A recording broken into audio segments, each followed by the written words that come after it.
Hello friends, welcome back to the channel. Shark Tank India season 1 நம்ம யாராலையும் மறக்க முடியாது. அதில் நடந்த ஒரு ஹிஸ்டாரிக் மூமெண்ட் உங்களுக்கு ஞாபகம் இருக்கா? ஃபர்ஸ்ட் டைம் 5 ஷார்க்ஸும் ஒன்றா சேர்ந்து நாங்கள் இன்வெஸ்ட் பண்ணுறோன்னு ஒரு பிராண்டுக்கு செக் எழுதுனாங்க. அந்த பிராண்டு தான் ஸ்கிப்பி ஐஸ் பாப்ஸ்.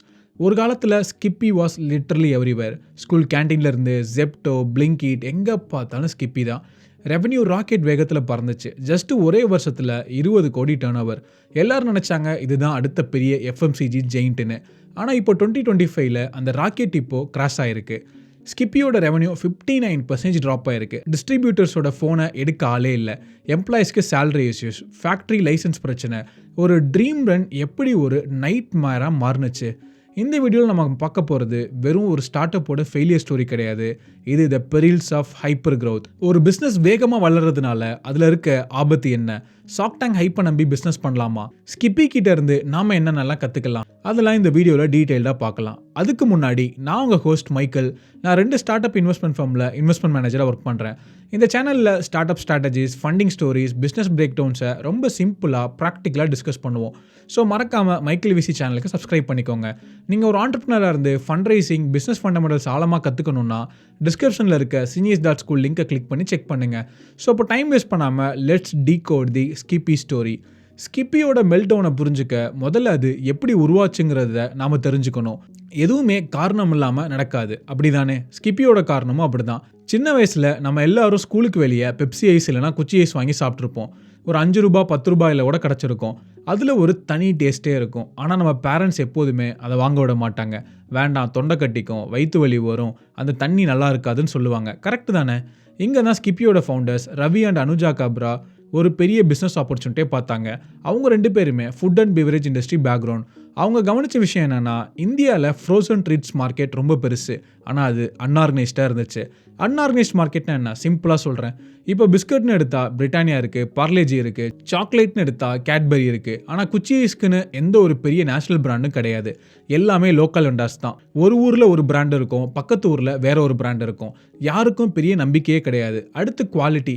இந்த லோக்கல் ப்ராடக்ட்ஸ் மேலே பெரிய கம்ப்ளைண்ட்டே சப்ஸ்டாண்டர்ட் குவாலிட்டி. நிறைய இடத்துல கண்டாமினேட்டட் வாட்டர், அதாவது சுத்தம் இல்லாத தண்ணியை யூஸ் பண்ணி பண்ணுவாங்க. டேஸ்ட்டுக்காக சிந்தட்டிக் கலர்ஸ் அண்ட் ஆர்டிஃபிஷியல் ஃப்ளேவர்ஸை கலப்பாங்க. ஸோ மக்கள்கிட்ட நேச்சுரலாக, டேஸ்டியாக, சேம் டைம் ட்ரஸ்ட் ஒர்த்தியாக ஒரு ஸ்நாக் தேவைப்பட்டுச்சு. டிமாண்டும் இருந்துச்சு, ஆனால் சப்ளை சரியாக இல்லை. ஆனால் இதெல்லாம் விட ரொம்ப முக்கியமான டெக்னிக்கலான பிரச்சனை ஒன்று இருந்துச்சு. அதுதான் லேக் ஆஃப் டிரான்ஸ்போர்ட்டபிலிட்டி.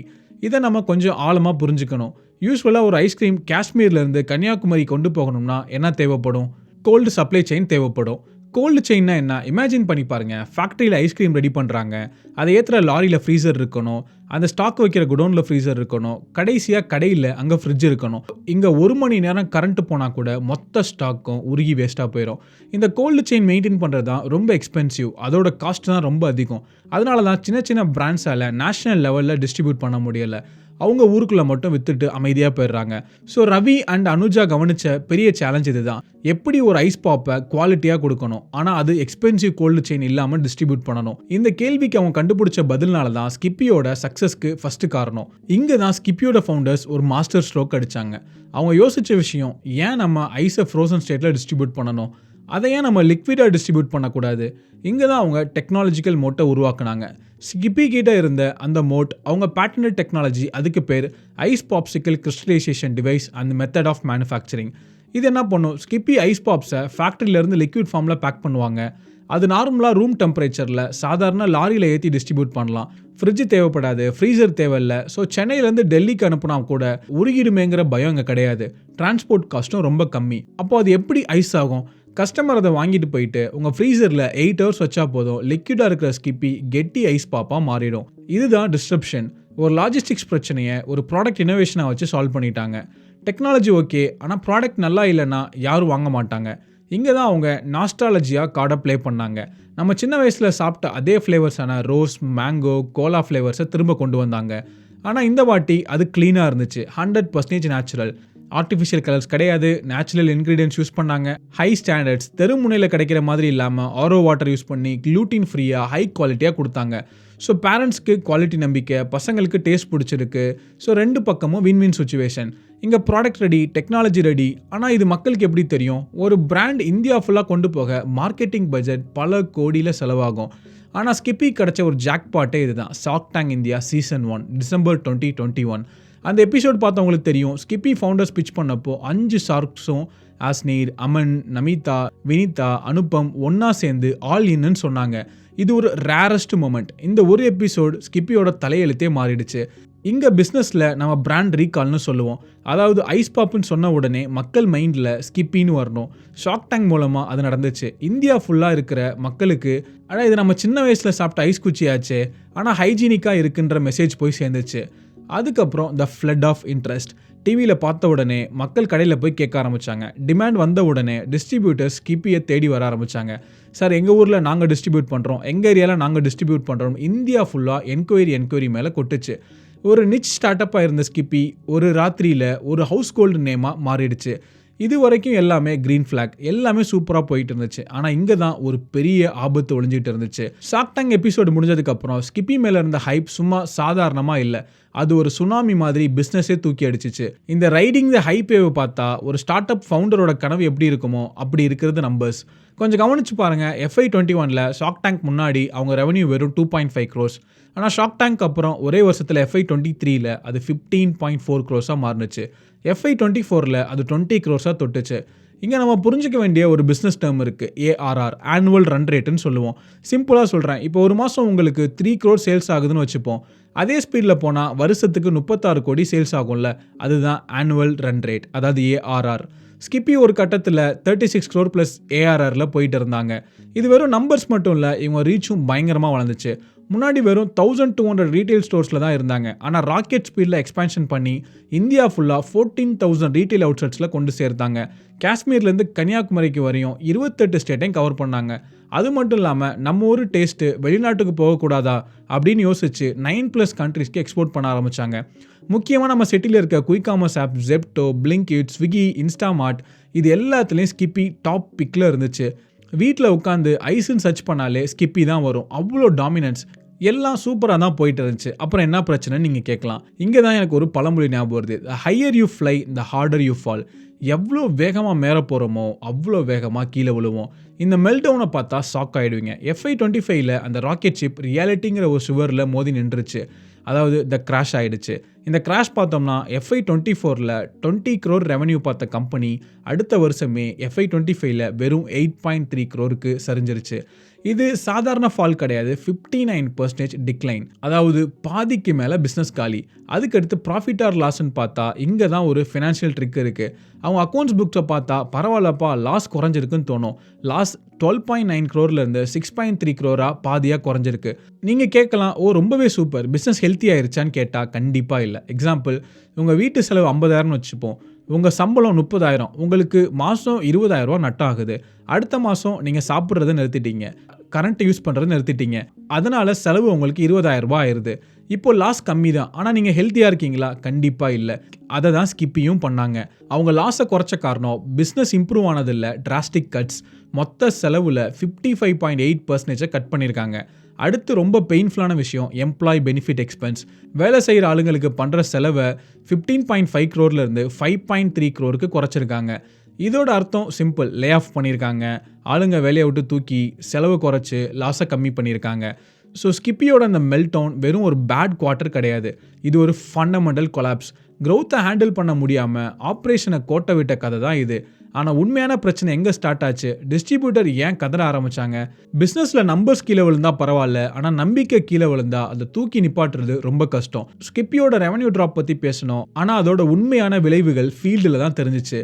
இது அனாட்டமி ஆஃப் கொலாப்ஸ்னு சொல்லலாம். இதை பற்றி பார்த்தா ஒரு ஸ்டார்ட் அப் எப்படி தன்னோட பில்லர்ஸே உடச்சிச்சுன்னு இதை பார்த்தா புரியும். First, distributor distress.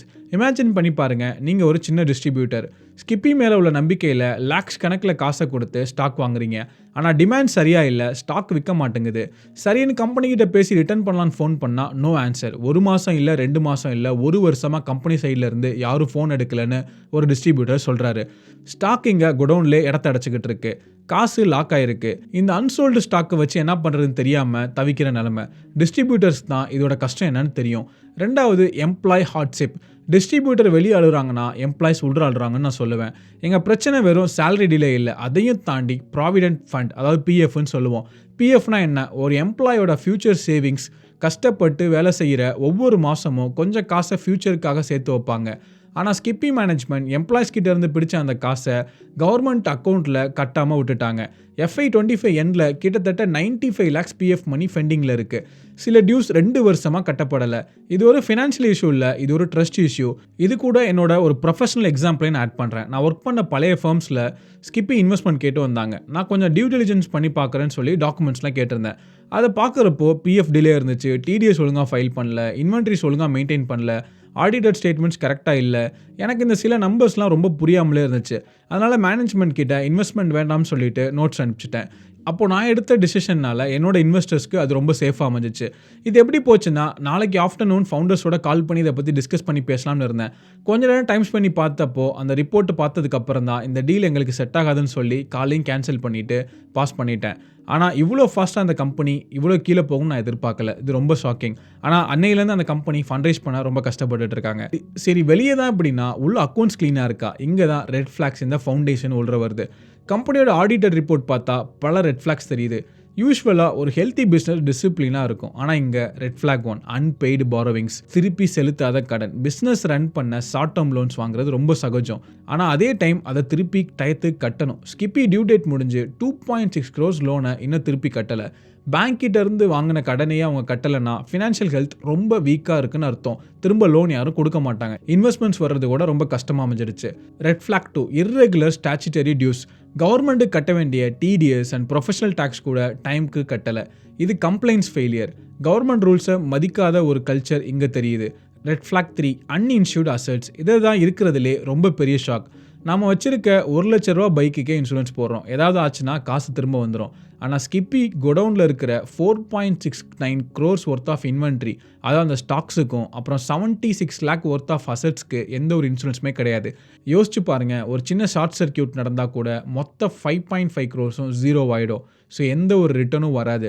இன்வெஸ்டர்ஸோட காசை வச்சு பிஸ்னஸ் பண்ணுறப்போ இவ்வளோ பெரிய ரிஸ்க் எடுக்கிறதா நீங்களே சொல்லுங்கள். ஸோ டிஸ்ட்ரிபியூட்டர்ஸ் கதறாங்க, எம்ப்ளாயோட ஃபியூச்சர் கேள்விக்குறி ஆயிடுச்சு, அசட்ஸ்க்கு சேஃப்டி இல்லை, ஸ்கிப்பி வரும் சேல்ஸில் மட்டும் சரியில்லை, கவர்னன்ஸ்லேயும் சரிஞ்சிருக்கு. இந்த மிஸ்டேக்ஸ் தான் ஸ்கேல் ஆகும்போது ஒரு கம்பெனியை காலி பண்ணும். நீங்களே யோசிச்சு பாருங்கள், என்ன மாதிரி எவ்வளோ இன்வெஸ்டர்ஸ் இந்த டீலை ஸ்கிப் பண்ணியிருப்பாங்க. ஸோ இதனால் கவர்னன்ஸ் ரொம்ப இம்பார்ட்டன்ட், அதை ஃபாலோ பண்ணுங்கள். Coming back to the Skippy, distributors வெளியே சத்தம் போடுறாங்க, சேல்ஸ் ட்ராப் ஆகிடுச்சு. இதெல்லாம் ஒரு பக்கம் இருக்கட்டும், ஒரு கம்பெனியோட உண்மையான கேரக்டர் எப்போ தெரியும்? அவங்க கம்ப்ளைண்ட்ஸ் அண்ட் ஃபினான்ஸ் எப்படி ஹேண்டில் பண்ணுறாங்க அப்போ தான் தெரியும். இங்கே இருக்க டீட்டெயில்ஸ் பார்த்தாலே இது ஒரு பிஸ்னஸ் ஃபெயிலியர் இல்லை, இது ஒரு கவர்னன்ஸ் ஃபெயிலியர்னு தெளிவாக தெரியுது. இப்போ ஃபினான்ஷியல்ஸை விட ரொம்ப மோசமான பக்கத்துக்கு போவோம், கம்ப்ளைண்ட்ஸ் அண்ட் லீகல் ஃபெயிலியர்ஸ். இங்கே தான் கம்பெனி அதாவது சட்டத்தை மீற ஆரம்பிச்சிருக்கு. First the PF and ESI violation. முன்னாடி எம்ப்ளாயிஸ் கஷ்டத்தை பற்றி பேசணும். இங்கே எக்ஸாக்ட் நம்பர்ஸ் இருக்குது. பிஎஃப் ஆல்மோஸ்ட் 2 வருஷமாக 93.71 lakhs கட்டலை. அடுத்ததாக இஎஸ்ஐ எம்ப்ளாயி ஸ்டேட் இன்சூரன்ஸ் சொல்லுவோம், 13.32 lakhs கட்டலை. இஎஸ்ஐங்கிறது சின்ன லெவல் எம்ப்ளாயிஸோட மெடிக்கல் ஹெல்த் இன்சூரன்ஸ். அதை கட்டலைன்னா ஒரு எம்ப்ளாய்க்கு உடம்பு சரியில்லைனா கூட ஹாஸ்பிட்டலில் ஃப்ரீ ட்ரீட்மெண்ட் கிடைக்காது. இது வெறும் கம்ப்ளைண்ட்ஸ் இஷ்யூ இல்லை, இது ஒரு மாரல் கிரைம்னு சொல்லலாம். ரெண்டாவதாக இந்த அன்லைசன்ஸ்டு ஃபேக்ட்ரி. இங்கே தான் இருக்கிறதுலே பெரிய ஷாக். ஸ்கிப்பியோட ஃபேக்ட்ரி ஹைதராபாத் பக்கத்தில் சம்ஷாபாத்தில் இருக்குது. ரிப்போர்ட் படி இந்த ஃபேக்ட்ரிக்கு வேலிட் ஃபேக்ட்ரி லைசன்ஸ் கிடையாது. ஏன் தெரியுமா? அந்த ஃபேக்ட்ரி இருக்கிற இடம் ஒரு green zone, environmentally protected area. அங்கே பொல்யூஷன் கிரியேட் பண்ணுற ஃபேக்ட்ரி கட்டக்கூடாது. பொல்யூஷன்ஸ் கிளியரன்ஸ் இல்லாமல், லைசன்ஸ் இல்லாமல் ஒரு ஃபேக்ட்ரி அங்கே ரன் பண்ணிகிட்டு இருந்திருக்காங்க. கவர்மெண்ட் நினச்சா ஒரே நாளில் சீல் வச்சுட்டு ஃபேக்ட்ரி க்ளோஸ் பண்ணலாம். அப்படி க்ளோஸ் பண்ணால் ப்ரொடக்ஷன் நின்றும், பிஸ்னஸும் க்ளோஸ் ஆகிடும். ஸோ ஃப்ரெண்ட்ஸ், நம்ம புரிஞ்சிக்க வேண்டியது ஒன்று தான், இந்த மிஸ்டேக்ஸ் எதுவுமே தெரியாமல் நடந்தது கிடையாது. இன்சூரன்ஸ் போடாமல் இருக்கிறது, பிஎஃப் கட்டாமல் இருக்கிறது, லைசன்ஸ் இல்லாமல் ஃபேக்ட்ரி ரன் பண்ணுறது, இது எல்லாமே ஃபவுண்டேஷனல் கம்ப்ளைண்ட்ஸ் ஃபெயிலியர்ஸ். ஒரு வீடு கட்டும்போது அஸ்திவாரம் சரியில்லைன்னா மேலே எவ்வளோ பெரிய மாடி கட்டினாலும் அது விழுந்துடும். ஸ்கிப்பியோட மெல்டவுனுக்கு முக்கியமான காரணமே இந்த கவர்னன்ஸ் இல்லாதது தான். அப்புறம் லீகல் ப்ராப்ளம்ஸ், ஃபினான்ஷியல் மெஸ், இதெல்லாம் ஒரு பக்கம். ஆனால் ஸ்கிப்பி பண்ணதுலே ரொம்ப பெரிய ஸ்ட்ராட்டஜிக் மிஸ்டேக் என்ன தெரியுமா? அதுதான் பிளிட்ஸ் ஸ்கேலிங். பிளிட்ஸ் ஸ்கேலிங்னா என்ன? நம்ம அதை ஜெப்டோவில் பார்த்துருக்கோம், ஓயோவில் பார்த்துருக்கோம், ஈவன் அந்த ஃபின்டெக் 3.0லையும் பார்த்துருக்கோம். பிளிட்ஸ்னா இங்கே லைட்னிங், அதாவது மின்னல் வேகத்தில் வளரணும்னு நினச்சிக்கிறது. ஒரு கம்பெனியோட இன்ஃப்ராஸ்ட்ரக்சர், அதாவது பேக் போன் ஸ்ட்ராங்காக இல்லாமல் வெறும் சேல்ஸை மட்டும் பெருசாக்கிட்டு போனால் என்ன ஆகும்? கொலாப்ஸ் தான் ஆகும். அவங்க பண்ண சில மிஸ்டேக்ஸை பார்ப்போம். First mistake 1, mismatch of scale. Skippy அவங்க ஸ்கேல் ஃபுட் பிரிண்ட்டை ரொம்ப வேகமாக இன்க்ரீஸ் பண்ணாங்க. 14,000+ அவுட்லெட்ஸ், மெட்ரோ சிட்டிஸை தாண்டி Tier 2 அண்ட் Tier 3 சிட்டிஸ் வரைக்கும் போயிட்டாங்க.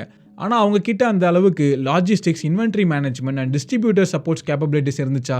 கண்டிப்பாக இல்லை. சேல்ஸ் டீம் ஓடின வேகத்துக்கு சப்போர்ட் டீமால் ஓட முடியலை. அடுத்ததாக மிஸ்டேக் 2, த டயர் 2 ட்ராப். மெட்ரோஸில் ஸ்கிப்பி நல்லா போகும், ஆனால் சின்ன ஊரில் அதோட கதி என்ன? ஸ்கிப்பி கிட்ட இருந்தது சிங்கிள் ப்ராடக்ட் மட்டும்தான், ஐஸ் பாப்ஸ் மட்டும்தான். ஒருவேளை புது மார்க்கெட்டில் சேல்ஸ் சரியாக போகலைன்னா அந்த ஸ்டாக்கை திருப்பி எடுக்கிற செலவு வந்த ரெவன்யூவோட D2Cயில், அதாவது இந்த FMCGயில் ரொம்ப அதிகமாக இருக்கும். கம்பெனியோட ஸ்போக் பர்சன்ஸே இதை ஒத்துக்கிட்டாங்க. Pushing into smaller cities created operational சேலஞ்சஸ்ன்னு. லாபம் வருமானு தெரியாமல் எல்லா ஊர்லேயும் கடையை விரிச்சு போடுறது ரொம்ப பெரிய தப்பு. சரி, ஸ்கிப்பி கிட்ட டிமாண்ட் இருந்துச்சு தானே, ஷார்க் டேங்கில் பார்த்து எல்லாரும் கேட்டாங்க தானே. இங்கே தான் hype is not a sustainable strategy உள்ள வருது. இந்த கிராஃபை கொஞ்சம் கவனிச்சு பாருங்கள். இதுதான் ஸ்கிப்பியோட மொத்த கதையும் சொல்லும். கிராஃபில் ஒரு பெரிய ரெட் மவுண்டைன் தெரியுது, அதுதான் momentum and demand. December 21 shark tank episode telecast ஆச்சு. அப்போது அந்த கிராஃப் ராக்கெட் மாதிரி மேலே போச்சு. அதுதான் ஷார்க் டேங்க் ஹைப். ஆனால் கீழே ஒரு சின்ன கிரே லைன் போகுது பார்த்தீங்களா, அதுதான் எக்ஸிக்யூஷன், அதாவது செயல்படுத்துறது. அந்த ரெட் மவுண்டெயினுக்கும் இந்த கிரே லைனுக்கும் நடுவில் இருக்கிற கேப் தான் இந்த எக்ஸிக்யூஷன் கேப். இதோட அனாலிசிஸ் ஹைப் கிரியேட்ஸ் டிமாண்ட்.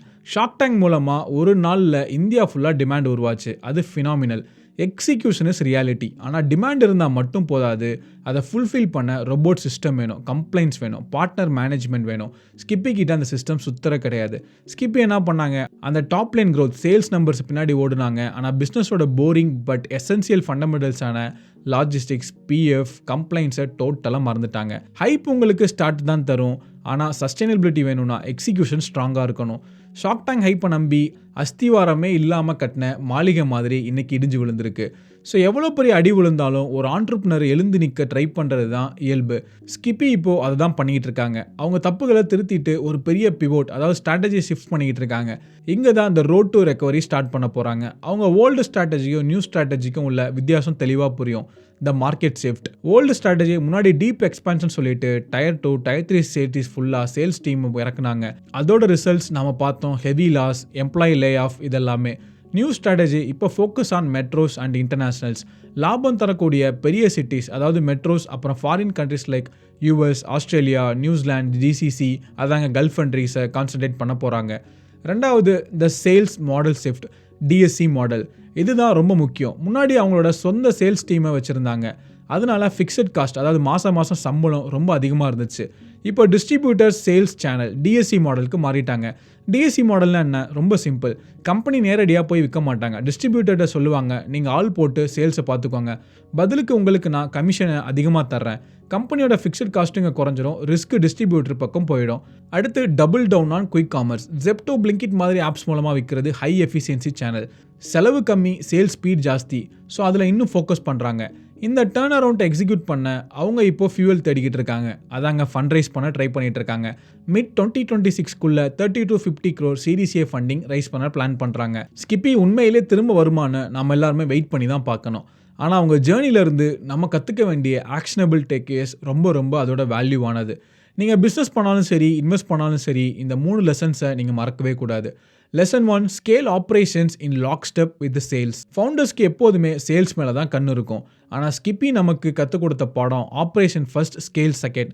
உங்கள் சேல்ஸ் டீம் 100 km ஸ்பீடில் ஓடினா உங்கள் லாஜிஸ்டிக்ஸ் டீமும் இன்வென்ட்ரி மேனேஜ்மெண்ட்டும் அதே ஸ்பீடில் ஓட முடியணும். சப்போர்ட் சிஸ்டம் இல்லாமல் சேல்ஸை பெருசுப்படுத்தினா வண்டி கண்டிப்பாக கவுந்துரும்.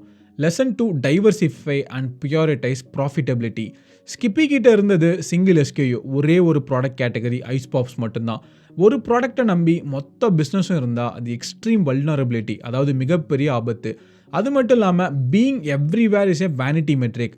எல்லா ஊர்லேயும் நம்ம பிராண்ட் இருக்குன்னு சொல்கிறது கெத்து தான். ஆனால் எல்லா ஊர்லேயும் நஷ்டம்தான் வருதுன்னா அது வேனிட்டி மெட்ரிக். லாபம் இல்லாத இடத்துல இருக்கிறது ப்ரெசன்ஸ் வேஸ்ட். ஸோ அதை தூக்கி போடணும். லெசன் 3, மாஸ்டர் த போரிங் ஃபண்டமெண்டல்ஸ். இதுதான் கோல்டன் ரூல். கம்ப்ளைண்ட்ஸ், PF கட்டுறது, டாக்ஸ் கட்டுறது, கவர்னன்ஸ், இதெல்லாம் போரிங்காக இருக்கலாம். ஆனால் இது ஆப்ஷன்ஸே கிடையாது. இதுதான் பெட்ராக், அதாவது அத்தியாவசியம் சொல்லுவேன். ஸ்கிப்பி மாதிரி க்ரோத் வித்தவுட் கவர்னன்ஸ் இருந்தால் அது ஒரு ஹவுஸ் ஆஃப் கார்ட்ஸ் மாதிரி. நீங்கள் எவ்வளோ தான் கார்ட்ஸை வச்சு மேலே வீடு கட்டி மேலே போனாலும் அது ஒரு சின்ன கார்டு தடுக்குனா கூட கீழே விழுந்துடும். ஸோ சஸ்டைனபிளான பிஸ்னஸ் பில்ட் பண்ணணும்னா எக்ஸைட்மெண்ட்டை விட போரிங் ஃபண்டமெண்டல்ஸில் தான் ஃபோக்கஸ் அதிகமாக இருக்கணும். சரி, மிஸ்டேக் நடந்துருச்சு, அடிபட்டாச்சு. இப்போ ஸ்கிப்பி என்ன சொல்கிறாங்க? அவங்க கிளைம் படி business in back on track. பழைய தப்புகளை திருத்திட்டு இப்போ சஸ்டைனபிள் growth பக்கம் திரும்பி போகிறோம்னு சொல்கிறாங்க. ஆனால் இங்கே தான் ஒரு பெரிய கொஸ்டின் மார்க்கே வருது. அவங்க செட் பண்ணியிருக்கிற டார்கெட்டை பார்த்தா கொஞ்சம் தலை சுற்றுது. நம்ம முன்னாடி பார்த்தோம் FY25ல் அவங்களோட ரெவன்யூ வெறும் 8.3 crores. ஆனால் அடுத்த ஃபினான்ஷியல் இயருக்கு அவங்க வச்சிருக்க டார்கெட் எவ்வளோ தெரியுமா? 100 to 150 crores ரெவன்யூ. யோசிச்சு பாருங்க, 8 crore எங்கே இருக்குது, 150 crore எங்கே இருக்குது? கிட்டத்தட்ட 15 மடங்குக்கு மேலே. இவ்வளோ பெரிய growth-ஐ ஒரே வருஷத்தில் அச்சீவ் பண்ண முடியுமா? இது கான்ஃபிடென்ஸா இல்லை ஓவர் கான்ஃபிடென்ஸானு மார்க்கெட்டில் ஒரு பெரிய டவுட்டே கிரியேட் பண்ணுது. ஒரு பக்கம் டிஸ்ட்ரிபியூட்டர் அழுகுறாங்க, கம்ப்ளைண்ட்ஸ் இஷ்யூ இருக்குது. இந்த நிலைமையில் இவ்வளோ பெரிய டார்கெட் செட் பண்ணுறது திரும்ப பழைய ஹைப் ஸ்ட்ராட்டஜியை ஃபாலோ பண்ணுறாங்களான்னு எனக்கு டவுட்டாக இருக்குது. ஸ்கிப்பியோட ஜேர்னி நமக்கு சொல்கிற உண்மை ஒன்று தான். ஸ்டார்ட் அப் உலகத்தில் செலிப்ரேட்டட் சக்ஸஸ்க்கும் ஃபைட் ஃபார் சர்வேலுக்கும் நடுவில் உள்ள தூரம் ரொம்ப ரொம்ப கம்மி. நேற்று ஷார்க் டேங்க் ஹீரோவாக இருந்தவங்க இன்னைக்கு சர்வேலுக்காக போராடிக்கிட்டு இருக்காங்க. இந்த பாதை ரொம்ப டேஞ்சரஸ் ஆனது. ஸ்கிப்பி ஃபவுண்டர்ஸ் முன்னாடி இப்போது 2 வழி தான் இருக்குது. த டர்ன் அரவுண்ட், இந்த கஷ்டத்தான சுச்சுவேஷன்லேருந்து மீண்டு வந்து ஒரு லாங் லாஸ்டிங் பிஸ்னஸை கட்டி எழுப்புறது. ரெண்டாவது த காஷ்னரி டேல், இல்லைனா ஷார்க் டேங்கோட ஹிஸ்ட்ரியிலே ஒரு மிகப்பெரிய எச்சரிக்கை கதையாக மாறி எப்படி பிஸ்னஸ் பண்ணக்கூடாதுங்கிறதுக்கு ஒரு எக்ஸாம்பிளாக மாற போகிறாங்க. அவங்க எந்த வழியில் போகிறாங்கன்றது டைம் தான் பதில் சொல்லி ஆகணும்.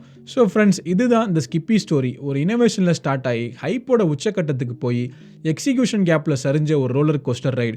ஒரு பிஸ்னஸ்க்கு சேல்ஸ் முக்கியம், ஆனால் சிஸ்டம்ஸ் அதை விட முக்கியங்கிறத ஸ்கிப்பி நமக்கு கற்றுக் கொடுக்குது. ஸோ இப்போ as a consumer and business என்தூசியாஸ்டாக உங்களுக்கு ஒரு முக்கியமான கேள்வி. ஸ்கிப்பி திரும்ப மார்க்கெட்டில் வந்தால் நீங்கள் அந்த பிராண்டை நம்பி வாங்குவீங்களா? இல்லை கம்ப்ளைண்ட்ஸ் அண்ட் டிஸ்ட்ரிபியூட்டர் இஷ்யூ பற்றி தெரிஞ்ச அப்புறம் அந்த பிராண்டு மேலே இருக்கிற ட்ரஸ்ட் போயிடுச்சா?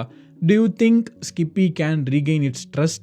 இங்கே உங்களோட கருத்து என்னன்னு மறக்காமல் கமெண்ட் செக்ஷனில் சொல்லுங்கள். Let's have a healthy debate. இந்த வீடியோ உங்களுக்கு புது இன்சைட்ஸ் கொடுத்துருந்தா ஒரு லைக் போடுங்க. உங்கள் ஃப்ரெண்ட்ஸ், முக்கியமாக பிஸ்னஸ் பண்ணுற ஃப்ரெண்ட்ஸ்க்கு ஷேர் பண்ணுங்கள்.